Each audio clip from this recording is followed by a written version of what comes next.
ভারপ্রাপ্ত চেয়ারম্যান জনাব তারেক রহমানের যে বৈঠকটি সরকারের অর্থাৎ প্রধান উপদেষ্টার আমন্ত্রণে অনুষ্ঠিত হয়, আমি যে কথাটা আপনাদের এর আগেও বলেছিলাম এই বৈঠকটি একটি টার্নিং পয়েন্ট হতে পারে।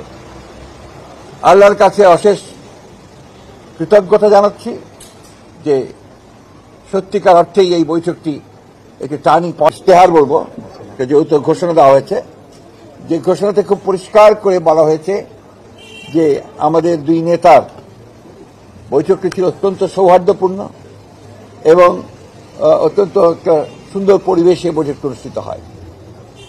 এবং যে বিষয়গুলো আলোচনা হয়েছে তার মধ্যে প্রধান ছিল যে নির্বাচন ইস্যু। সেই নির্বাচন ইস্যুতে জনাব তারেক রহমানের যে প্রস্তাব, যে নির্বাচন যে ঘোষণা করা হয়েছে আপনার এপ্রিলে, যেটা প্রধান উপদেষ্টা ঘোষণা করেছেন, সেটা উপযুক্ত সময় নয় বিধায় তাকে পিছিয়ে নিয়ে আসা। এবং সেই ক্ষেত্রে আমরা অত্যন্ত আনন্দের সঙ্গে, কোনো জাতি আনন্দের সঙ্গে লক্ষ্য করল যে আপনার এইটাতে প্রধান উপদেষ্টা সম্মত হয়েছেন এবং তারা ফেব্রুয়ারির মাঝামাঝি সময়ে নির্বাচনের সময়সীমা নির্ধারণ করেছেন।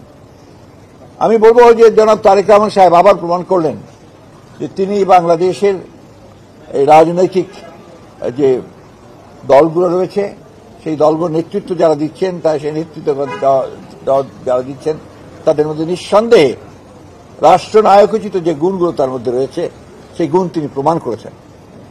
প্রথম একটি বৈঠক, যেটা সত্যিকার অর্থে গোটা জাতি অত্যন্ত উদ্বিগ্ন ছিল, সেই বৈঠকটিতে তিনি আল্লাহর হুকুমে সফল হয়েছেন। আমি আমার দলের পক্ষ থেকে, আমাদের সমস্ত নেতাকর্মীদের পক্ষ থেকে জনাব তারেক রহমানকে আন্তরিক ধন্যবাদ জানাচ্ছি।